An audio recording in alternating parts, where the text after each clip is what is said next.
Bismillahirrahmanirrahim. Assalamualaikum warahmatullahi wabarakatuh. Sahabatku semua, pemirsa YouTube channel Pusat Ilmu Gaib yang saya hormati dan semoga dimuliakan Allah Subhanahu wa Ta'ala. Pada kesempatan ini saya akan mengajarkan tentang ciri-ciri tempat usaha yang ada gangguan sihir atau dapat kiriman sihir dari sesama pebisnis atau saingan bisnis, atau dari orang-orang yang tidak menyukai sahabatku semua yang punya usaha yang lebih maju atau lebih laris dan lain sebagainya. Tapi sebelumnya mohon untuk channel ini di subscribe, di like dan dibagikan kepada teman-teman sebagai ganti mahar untuk pengganti ilmunya, pengganti mahar uang. Jadi kalau ilmu itu harus ada ikatan antara guru dengan murid. Nah, biasanya disebut mahar. Mahar itu untuk mempertajam ilmunya. Karena dengan mahar itu udah terjadi saling mengesahkan antara hati guru dengan hati murid. Nah, itu yang menyebabkan ilmu menjadi tajam untuk diamalkan. Banyak juga orang-orang yang mengambil ilmu dari YouTube, dari Google, tapi tidak ada hasil. Itu dikarenakan mereka tidak memberikan mahar, atau minimal lihat YouTube tapi enggak subscribe seperti yang disarankan oleh guru. Karena ilmu itu sifatnya itu halus, tidak seperti orang jual beli barang biasa. Jadi di situ ada keikhlasan guru, juga sangat menentukan ampuhnya ilmu, atau tawaduknya murid juga bisa menentukan apakah ilmu itu akan menjadi mujarab atau tidak. Untuk itu, seperti yang sudah saya sarankan, untuk siapapun yang mengamalkan ilmu ini supaya subscribe, like, dan pencet tanda loncengnya agar nanti kedepannya saat saya memberikan ilmu-ilmu yang lain bisa mengetahui. Karena dalam channel ini ke depan akan saya babarkan berbagai macam ilmu yang dengan mahar sangat mahal. Dalam channel ini akan saya berikan gratis, cukup memberikan subscribe saja. Oke, langsung aja kita mulai. Bismillahirrahmanirrahim. Ini kita mulai ya. Ciri-cirinya orang yang punya usaha terus ada gangguan itu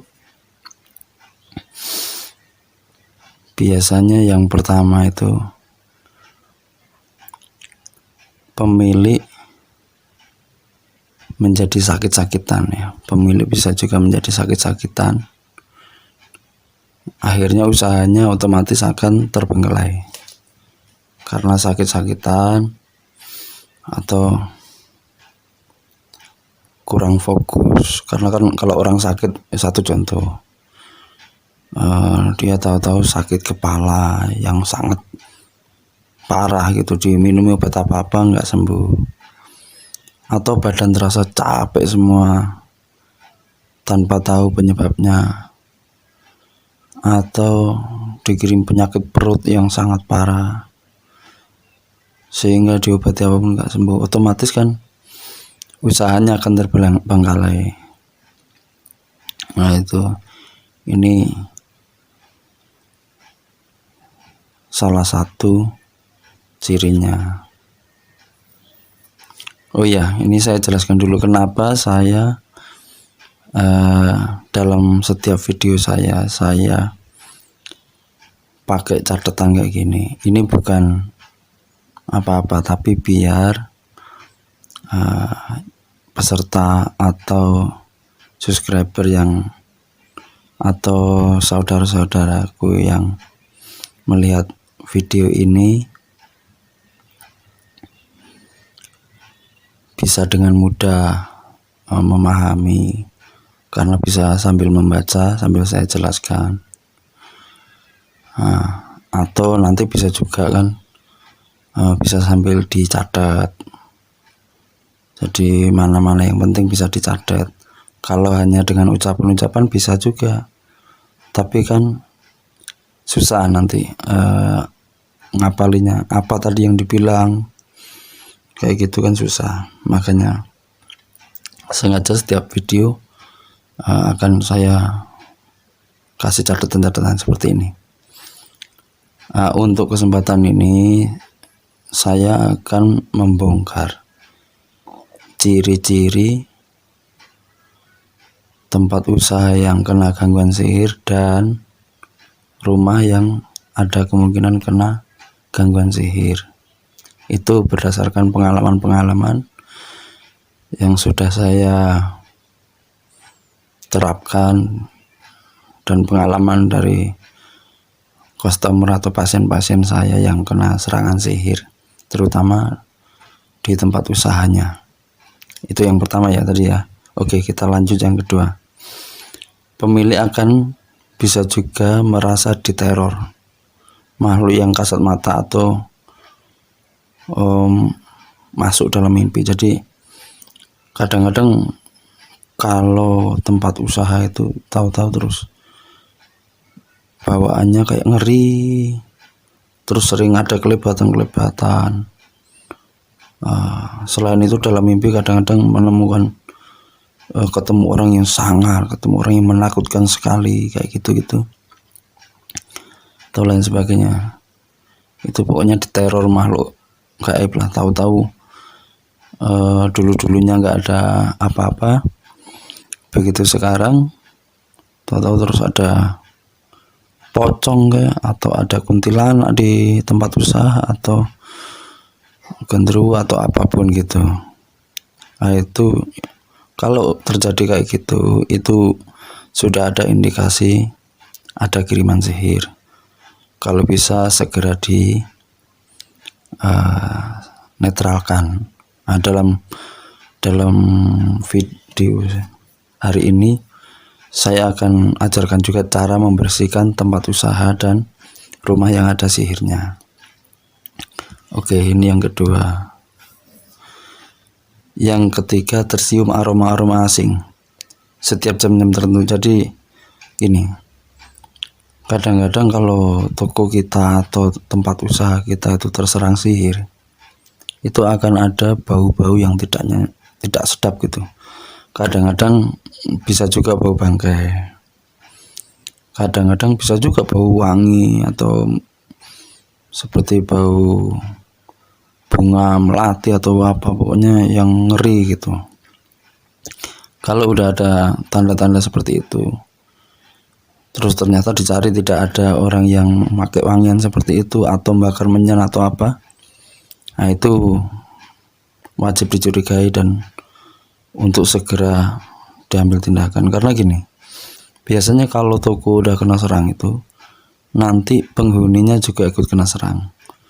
Nanti otomatis bisa nyebar sampai ke orang rumah juga ikut kena serang.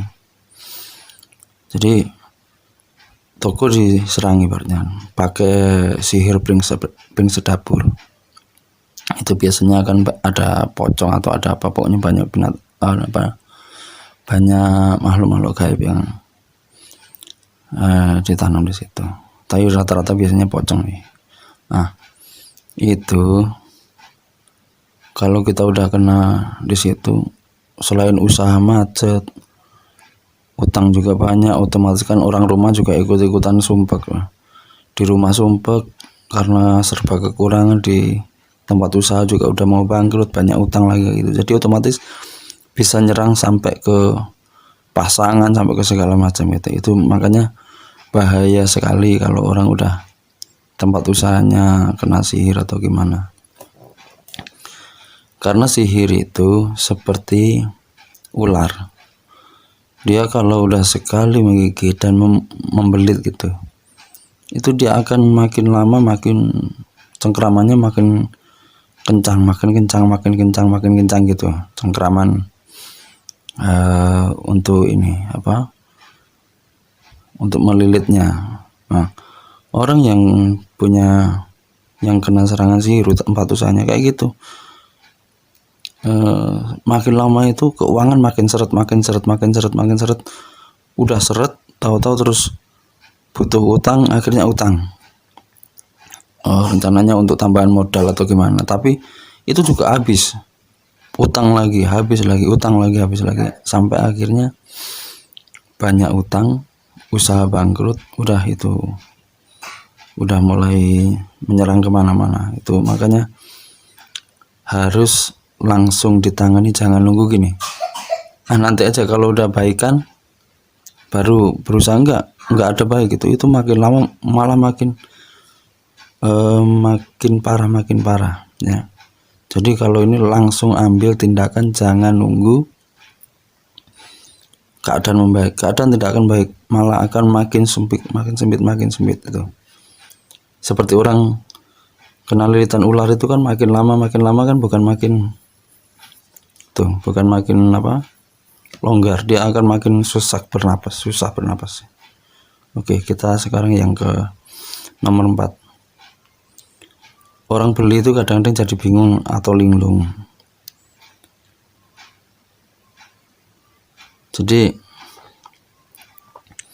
saat kita jaga itu, kadang-kadang kalau kita udah kena serangan kayak gitu, itu kita udah serba bingung aja. Jadi pemikiran nggak sehat, kadang-kadang malah nggak jelas ini pelanggan lama atau pelanggan baru, bawaannya kan pusing aja. Kadang-kadang juga pelayanannya akan berbeda, pokoknya itu yang mengakibatkan makin lama makin susah, itu makin sumpek gitu. Oke, kita sekarang melangkah ke nomor 5 ya. Jadi yang 5 ini, toko itu kadang-kadang meskipun dibuka, itu pembeli itu biasanya nyari itu seakan-akan tutup terus. Jadi orang mau, ibaratnya gini, saya udah langganan di toko A gitu, setiap saya datang ke toko A itu tokonya tutup, padahal tokonya buka, tapi dalam pandangan saya sebagai pelanggan, toko itu tutup. Nah, otomatis kan balik lagi. Nah, di satu sisi pemilik toko itu juga akan merasa gini, waduh, kok sepi, nggak ada pembeli sama sekali, padahal dulu rame sekali, ini kok tahu-tahu sepi banget. Yang satunya pembelinya itu merasa tokonya tutup, tapi yang penjualnya merasa kok tahu nggak ada yang beli gitu. Itu ciri-cirinya. Kalau udah kayak gitu, segera ambil tindakan. Ya nanti saya ajarkan itu caranya.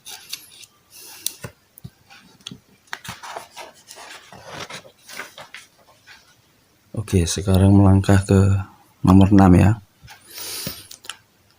Jadi nomor 6 itu, kalau kita jual makanan atau jual nasi, itu biasanya kan cepat busuk. Jadi pernah satu kejadian ya, nasi baru habis diangkat itu, begitu ada pembeli, dikasihkan ke pembeli gitu, dibungkus atau dimakan di tempat gitu, tahu-tahu basi, dan semua nasi itu basi. Nah, padahal baru ini masak lagi basi lagi, masak lagi basi terus. Kalau udah ada tindakan seperti ini, kalau udah ada kejadian seperti ini maksud saya, langsung ambil tindakan. Tidak ada jangan besok makin parah. Intinya gitu. Kunci utama kalau menangani sihir, jangan besok, langsung saat itu juga, karena besok itu cengkraman makin parah, bukan mungkin besok akan membaik, tidak, makin parah ya. Tindakan langsung. Nah, makanya di sini beda dengan kemarin yang gangguan non medis itu, saya masih belum kasih bagaimana cara ininya ya, cara membersihkannya. Kalau yang ini langsung. Masalahnya kalau yang gangguan ini udah pasti sihir tempat usaha ini reaksinya langsung bisa nyerang kemana-mana itu. Keuangan makin seret. Nanti anak butuh bayar sekolah, butuh apa, nggak ada duit, otomatis tambah sumpek, bisa cerai, bisa segala macam ini. Makanya langsung tindakan. Nah, makanya di video ini nanti terakhir akan saya ajarkan cara membersihkannya. Jadi nggak usah nunggu minta tolong orang, nggak, langsung ditangani sendiri ya. Oke, sekarang lanjut nomor 7.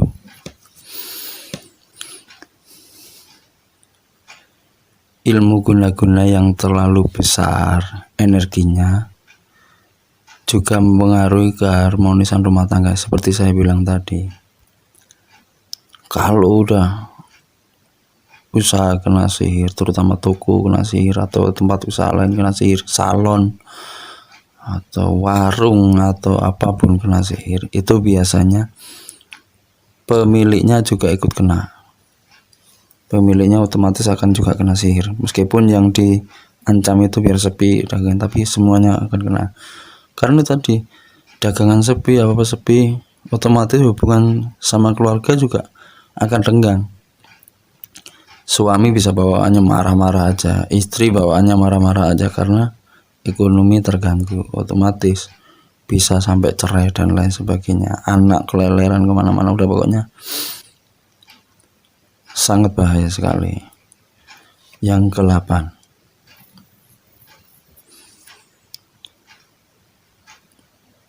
tempat usaha seperti tidak terlihat oleh orang lain, karena meskipun buka tapi tidak ada orang yang melihat dan mampir. Itu seperti yang saya jelaskan tadi. Jadi tempat usaha kita tuh seperti ditutup gitu loh, seperti dikasih tirai gaib, sehingga orang yang lewat itu melihat tempat usaha kita itu tutup aja, padahal kita buka di situ. Pernah ada kejadian orang pelanggan itu pelanggan dari sebuah toko, saya nggak sebutkan nama dan tempatnya, ini rahasia. Itu lihat toko tutup terus sampai akhirnya dia mendekati toko itu, baru kelihatan bahwa toko itu buka. Baru itu diceritakan sama pembelinya. Nah, pembelinya ya minta tolong lah ya.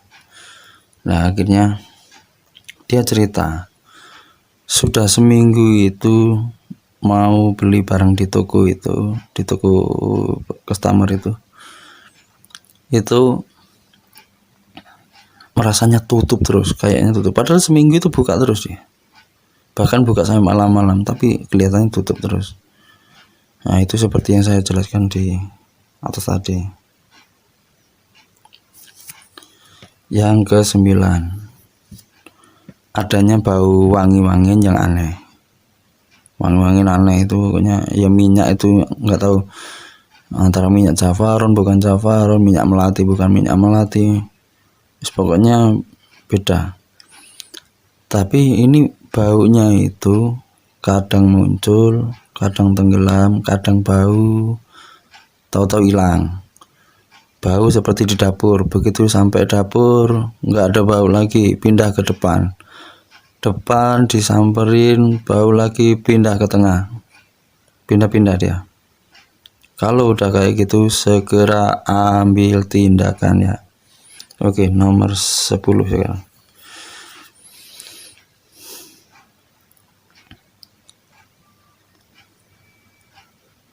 Seperti yang saya jelaskan tadi, untuk terutama yang berjual makanan, itu biasanya makanan itu udah kita bikin seenak mungkin, selezat mungkin, tapi begitu sampai dimakan orang itu ada yang kekurangan, terasa kurang garam, ada yang terlalu pedas, ada yang rasanya asam, ada yang pokoknya tidak enak. Jadi pelanggan itu begitu makan tempat kita, penampilan tokonya bagus tapi kok asin kayak gini, kayak gitu. Atau yang satu orang lagi bukan asin, kok asem banget ya masakannya, atau gimana, paling itu udah bau atau gimana kayak gitu, itu pasti. Nah, kalau udah ada yang kayak gitu dan biasanya masakannya seperti yang saya bilang tadi, cepat basi ya, itu segera dibersihkan ya. Tinggal nanti ikuti tata cara saya aja. Oke, sekarang yang ke-11. Ciri-ciri yang ke-11. Tiba-tiba itu ada binatang aneh. Binatang nggak pernah ada cicak, tahu-tahu cicak itu banyak banget.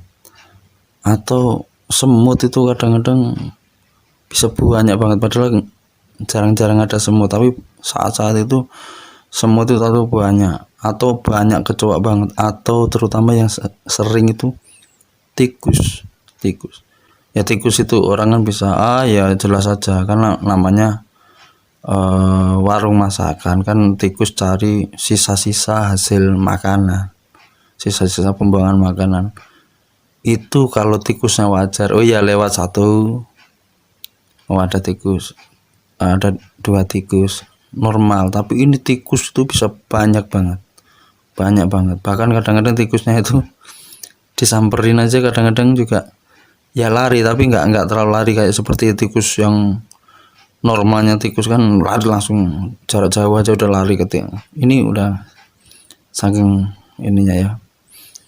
Bisa juga semut, bisa juga kecoa, atau kadang-kadang ada binatang-binatang nggak pernah ada kelabang, tahu-tahu ada lipan, ada kelabang, ada kalajengking dan lain sebagainya. Kalau udah ada kayak gitu segera waspada. Nanti tinggal di cocok-cocokan sama anggota keluarga yang lain. Ini kamu menemukan gejala apa? Oke, diindikasi, didiagnosa, ternyata ada kemungkinan non medis, langsung bikin ini untuk membersihkannya ya. Oke, sekarang nomor 12. Jadi kalau ada sihirnya tempat usaha, itu bisa warung, bisa toko, bisa ruko, bisa swalayan, bisa apapun tempatnya, apapun usahanya, itu bawaannya kalau dilihat itu hawanya itu kayak, kalau orang Jawa bilang singup itu apa kalau bahasa Indonesianya, pokoknya bawaannya kayak nggak enak gitu, kayak ada sesuatu masuk itu badan itu.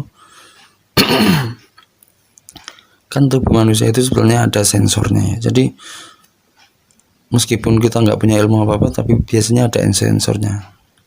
masuk tempat usaha itu kayak serap, kok kayak nggak nyaman ini ya, kayak nggak enak gitu.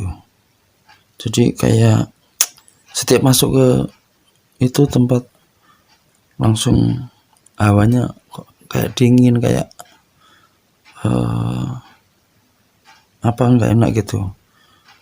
Kadang-kadang juga bawaannya panas, begitu masuk bawaannya panas aja, pengen marah, pengen apa. Kalau udah ada kayak gitu, segera bikin untuk menghancurkannya ya. Nanti yang saya ajarkan itu langsung dipraktekkan. Ini nanti yang saya ajarkan itu tidak perlu puasa, tidak perlu wirid, tidak perlu apa, langsung bikin aja, insya Allah bisa. Tapi kalau mau ibaratnya, saya kalau nggak puasa nggak yakin, saya maunya puasa, nggak masalah, itu lebih bagus. Selain puasa nanti tak buat zikiran juga ya, boleh, nggak masalah. Tapi meskipun nggak dizikir, nggak dirutinkan gitu, meskipun nggak dipuasai, asalkan nanti sesuai petunjuk saya, insya Allah nanti cespleng langsung, itu udah sangat teruji ilmunya. Nomor 13,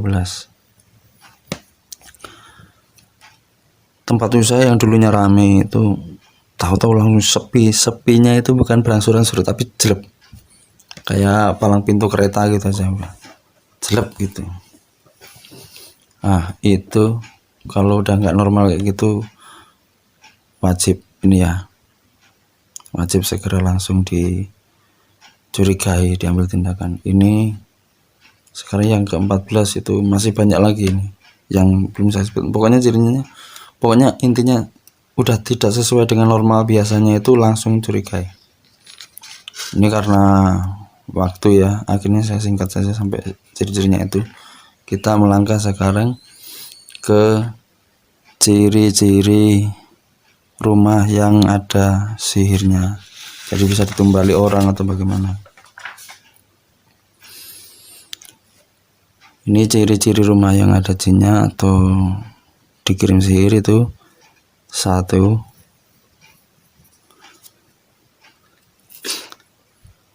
ada anggota yang melihat penampakan makhluk halus di rumah atau di sekitarnya. Jadi rumah itu biasanya itu nggak ada apa-apa, itu tahu-tahu saat itu sering terlihat pocong, kayak terlihat kuntilanak, kayak terlihat genderuwo, kayak terlihat pokoknya makhluk-makhluk menyeramkan. Kalau udah sering kayak gitu, nggak sekali 2 kali, dan dari anggota keluarga itu banyak yang melihat. Jadi bapaknya juga kadang-kadang melihat, ibunya kadang-kadang melihat, ponakan main tahu-tahu ngelihat, pokoknya sering anggota keluarga melihat, wajib dicurigai ya. Itu jadikan 1 poin. Oke, 1 poin udah, ini langsung nanti tinggal dicari lagi ada nggak poin berikutnya yang cocok, atau itu baru namanya indikasi. Oke. Yang kedua, terdengar suara-suara aneh. Kadang-kadang ada suara orang mengetuk pintu, kadang-kadang ada suara orang manggil, kadang-kadang ada suara orang jalan, kadang-kadang ada orang makhluk yang sekelebatan gitu ada. Kalau udah kayak gitu nanti jadikan poin kedua. Oh iya, ada kemungkinan ini masuk poin kedua, ada kemungkinan gangguan sihir. Itu kalau yang dulu-dulunya nggak ada, tahu-tahu terus ada gitu ya. Oke. Nomor 3, seperti halnya di tadi yang saya jelaskan di ciri-ciri toko yang kena sihir atau tempat usaha kena sihir, itu juga kadang-kadang di rumah itu tercium bau harum atau bau busuk di rumah. Tapi itu juga nggak terus menerus ya. Kalau terus menerus ya siang malam bau busuk, ya cari, mungkin ada bangkai atau gimana, atau tikus mati dan lain sebagainya. Ini biasanya itu datangnya sewaktu-waktu itu, bau busuk bangkainya itu ya. Kalau kayak gitu itu ya udah, nanti segera jadikan poin ya, jadikan poin untuk diagnosa berikutnya udah masuk, tinggal nanti coba ke diagnosa yang lain gitu. Yang keempat, sering terjadi pertengkaran anggota keluarga. Biasanya kalau rumah dipasang itu hawanya, kalau masuk rumah itu hawanya panas gitu. Panas itu bukan panas udaranya ya, tapi hawanya, hatinya itu kayak gelisah, kayak gimana, mau marah, mau apa, pokoknya lihat anak itu muak, lihat istri muak, atau istri juga lihat suami muak, masalah kecil jadi besar dan lain sebagainya kayak gitu. Nah, kalau udah terjadi kayak gitu, ya udah, nanti jadikan poin juga untuk langsung ambil tindakan. Jadi ini nggak harus ini ya, nggak harus semua terpenuhi ciri-cirinya ini baru diambil tindakan, enggak ya. Bisa aja satu aja ada masuk ciri-ciri itu langsung ambil tindakan. Ambil tindakan dalam artian langsung ini ya, langsung dibersihkan rumahnya ya. Oke. Ya ibaratnya kalau kita punya rumah kan nggak harus sampah itu numpuk di tempat, di rumah, di lantai, nggak usah. Kadang-kadang banyak debu di lantai gitu aja, ya udah harus sapu kayak gitu. Nggak usah nunggu banyak lumpur, banyak apa baru dibersihkan, nggak juga kan. Oke, itu logikanya. Sekarang nomor 5 ya. Adanya perasaan tidak nyaman dan panas di dalam rumah. Jadi seperti yang saya jelaskan tadi ya. Jadi di rumah itu hawanya pengennya keluar aja, tapi kalau udah di luar pengennya pulang, tapi sampai di rumah itu hawanya nggak enak banget. Nah gitu. Kalau udah kayak gitu, itu jadikan indikasi, langsung bikin ini sarana untuk menghancurkannya ya. Oke. Sekarang ini nomor 5 ya. Jadi penghuni rumah itu sering mimpi buruk gitu. Sering mimpi buruk gitu ya. Bisa istri, bisa anak, bisa kita sendiri atau gimana gitu. Kalau udah itu keseringan, atau biasanya sering mimpi orang yang udah meninggal dan lain sebagainya, kalau ada ciri-ciri itu, segera ambil tindakan untuk membersihkannya ya. Oke, sekarang nomor 6. Nomor 6, sering terdengar suara orang mandi atau main air di dalam kamar mandi. Jadi di kamar mandi itu seperti ada orang gitu, padahal itu nggak ada yang mandi, tapi ada yang ini apa, seperti orang mandi kayak gitu. Kalau udah ada yang kayak gitu, itu jadikan indikasi bahwa di rumah itu mungkin ada serangan kiriman sihir dan lain sebagainya. Nanti harus segera dibersihkan. Oke, sekarang nomor 7. Nomor 7. Penghuni rumah biasanya itu akan terpengaruh oleh pengaruh sihir itu, sehingga dia akan malas ibadah terutama, dan malas untuk membaca Al-Quran. Seperti kita ketahui, biasanya kalau sihir itu kan kirimannya itu kan dari jin-jin yang non muslim, jin kafir kayak gitu, yang mau menyakiti orang. Jadi kalau dia mendengarkan bacaan Al-Quran atau untuk beribadah itu biasanya akan agak cenderung malas ya. Kalau tahu-tahu yang biasanya keluarga itu jadi keluarga yang sering ibadah semua, kok tahu-tahu malas ibadah, ya udah, itu jadikan indikasi untuk ngambil tindakannya. Nomor 8, di rumah itu kadang-kadang kita melihat ada belatung, padahal tidak ada sampah, tidak ada apa-apa, tapi tahu-tahu loh ini kok ada belatung, dari mana belatung itu. Kalau ada yang tiba-tiba kayak gitu, tahu ada ciri-ciri kayak gitu, itu biasanya sihirnya yang sihir yang sengaja, sihir merusak gitu. Itu yang ibaratnya kalau orang serangan itu serangan yang benar-benar udah udah fatal gitu, udah kelasnya pengennya menghabisi aja gitu. Kalau udah yang ada kayak gitu, segera ambil tindakan untuk membersihkannya. Oke, yang 10 sekarang. Jikalau kita punya toko atau usaha lain di rumah, maka biasanya tidak akan sukses. Jadi toko atau usaha apapun yang udah kena serangan kayak gini biasanya susah sukses. Gimana? Orangnya aja coba dibikin panas, tempat usahanya orang mau belanja aja dibikin seperti tutup dan lain sebagainya. Apalagi ini yang toko merangkap jadi tempat tinggal, lah itu lebih kacau lagi. Itu bisa satu keluarga ikut kena, itu bisa anaknya jadi bandel apa segala macam, bisa juga.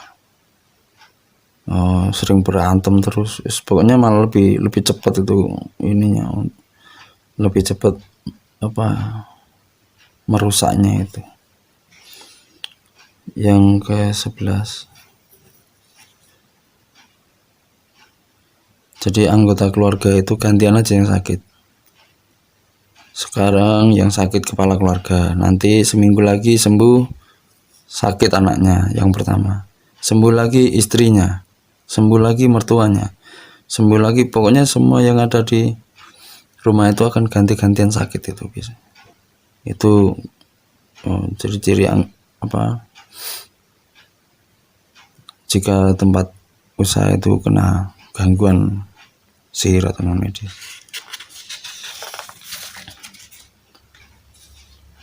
Oke, sekarang nih saya ajarkan caranya untuk membuat penghancur sihirnya ya. Yang pertama itu kita siapkan dulu. Kalau bisa dicatat ya nanti. Siapkan 1 galon air atau 1 ember besar, nggak masalah.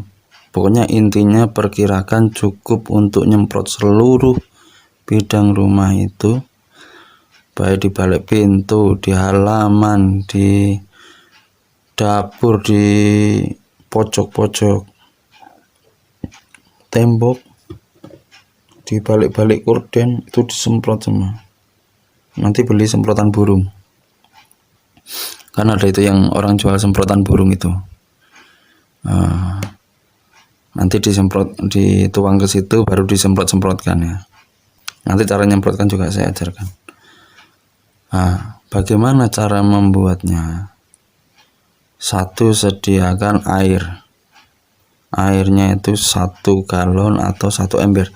Pokoknya perkirakan rumah saya itu luasnya segini, kalau untuk nyemprot 11 hari itu berapa banyak yang diperlukan airnya, gitu.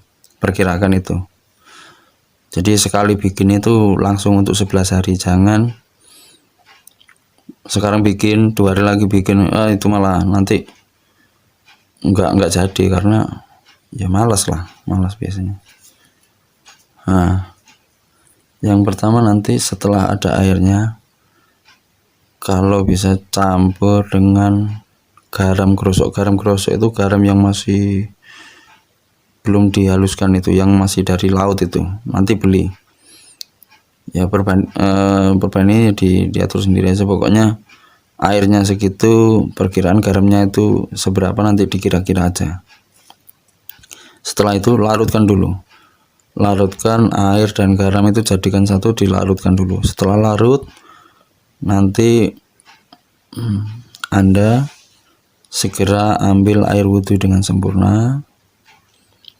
Lalu air yang 1 galon ini atau 1 ember, Bapak bacakan doa-doa ini, ayat-ayat ini.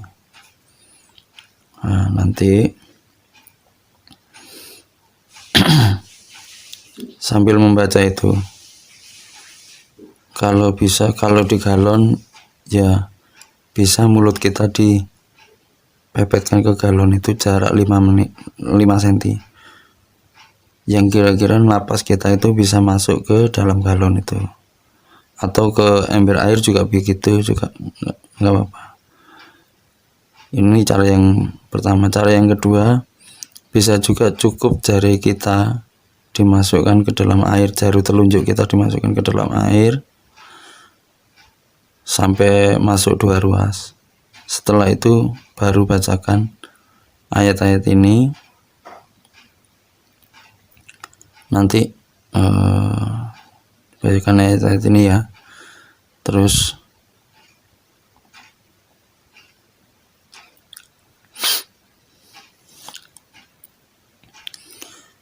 setelah itu bacaannya itu harus dengan suara, jadi jangan di dalam hati ya, harus dengan suara. Tidak boleh kalau orang wirid kadang-kadang dalam hati gitu, nggak boleh. Bacaan yang dibaca ini ya, ini bacaannya. Nah, terus setiap sekali bacaan langsung ditiupkan ke air tadi. Jadi contohnya baca Al-Fatihah 1 kali, tiupkan, baca lagi, tiupkan lagi, baca lagi, tiupkan lagi, baca lagi, tiupkan lagi, sampai totalnya ini ya. Nah, surat-surat berikutnya juga seperti ini, pas seperti ini, makanya ini catat, ini harus dicatat. Kalau ingin lebih bagus lagi, tambah surat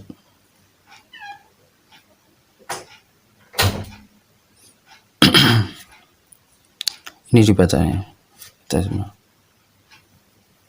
Nah, ini satu lagi, ini baca.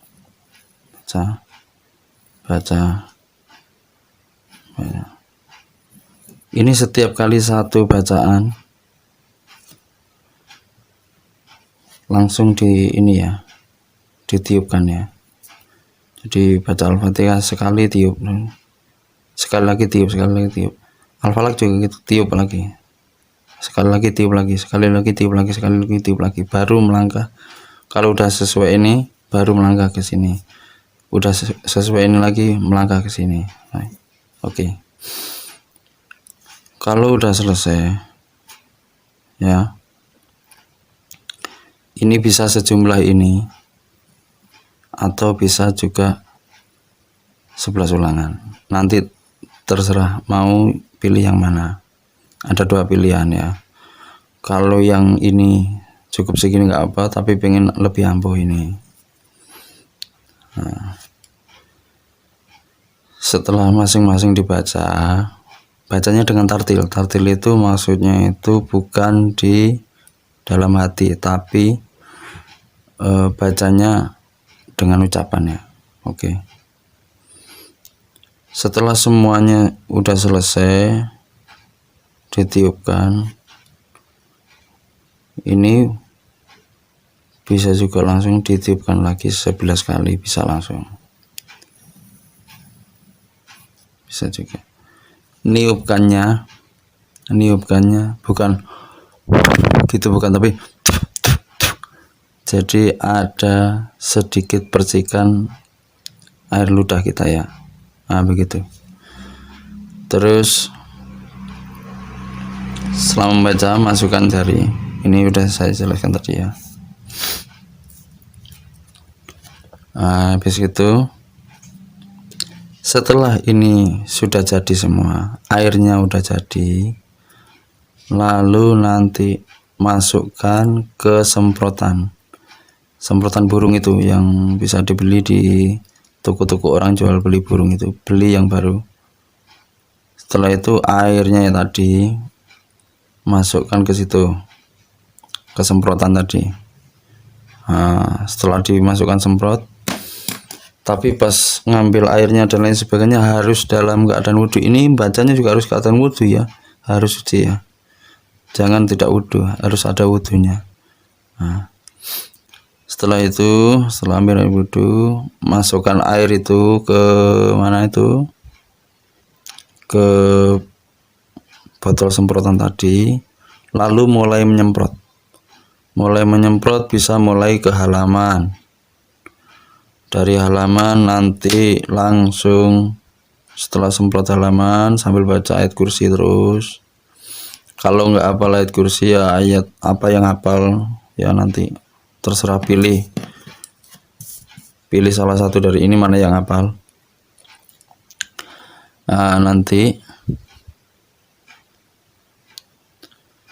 setelah itu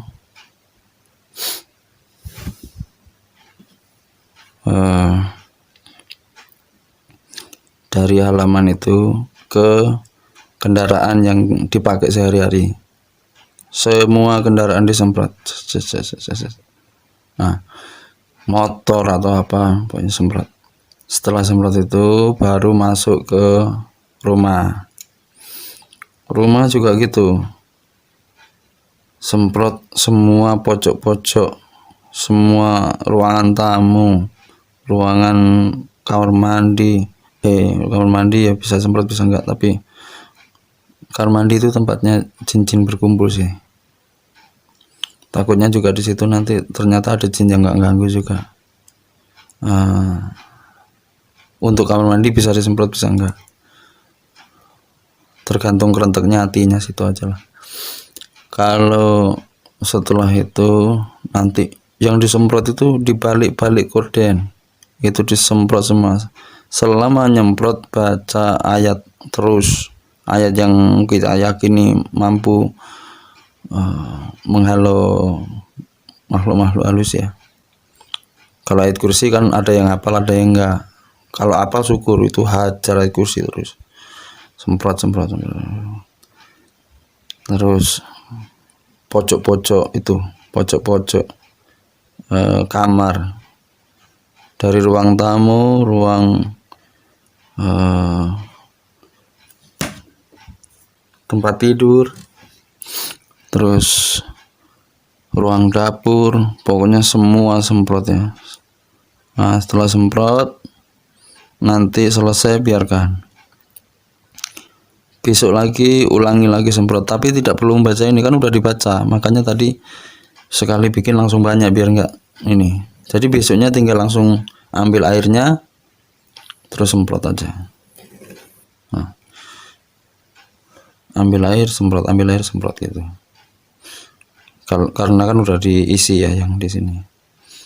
Oke, kalau udah selesai itu biasanya ya, itu malam pertama setelah kita semprot itu wah akan banyak, kalau emang ada sihirnya yang keras, aliran keras gitu, yang udah parah itu nih, udah beranak pinak bahasanya, itu sihirnya di situ udah beranak pinak. Karena pernah dulu kejadian ada yang udah 5 tahun kena teror sihir itu setiap ada yang ngobati mesti langsung muntah darah, yang ngobati itu, yang diobati juga muntah darah, yang ngobati juga muntah darah. Itu setelah semprot kayak gitu malamnya itu langsung banyak kayak teriakan, suara kayak teriakan, terus bau angus kebakar gitu dan lain sebagainya. Besoknya tahu-tahu itu pagi di halaman ada ular mati, ular weling mati, terus ada cicak mati, ada kalajengking mati, ada semut banyak banget, kecoa, tikus banyak banget binatang mati. Tapi setelah itu udah langsung, yang pertamanya korbannya itu muntah darah terus ya langsung baikan gitu semuanya, semua langsung baikan.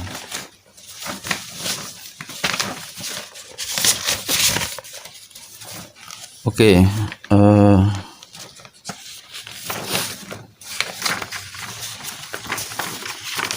ini saya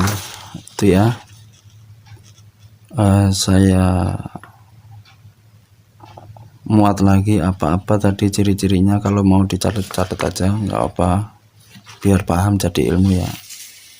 Ini jadi toko. Oke.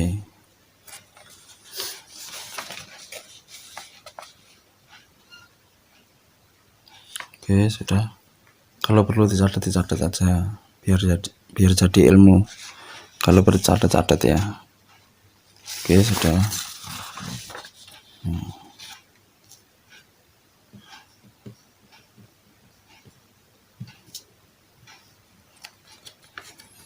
Kalau bisa jangan di skip ya.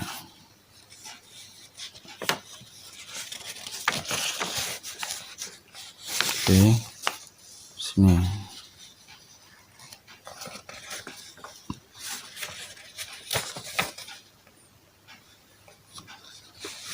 Oke, nih.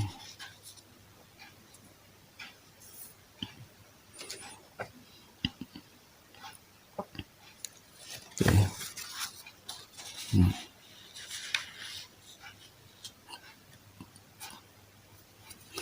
Nah, untuk video berikutnya mungkin saya akan memberikan ijazah ilmu-ilmu yang berupa ini ya, untuk pelarisannya, karena banyak sekali yang request gitu untuk ilmu-ilmu pelarisan. Nanti akan saya ajarkan beberapa ilmu pelarisan yang biasanya dibanderol dengan mahar yang sangat tinggi. Ini akan saya bagikan gratis dalam ini ya, dalam channel ini. Makanya kalau bisa di subscribe, terus dinyalakan loncengnya, jadi kalau saya setiap habis upload video langsung bisa dilihat video-video berikutnya. Oke, saya kira sampai di sini dulu video kali ini. Semoga jadi amal kebaikan, semoga bermanfaat. Mohon maaf jika ada kata yang salah. Oke, assalamualaikum warahmatullahi wabarakatuh.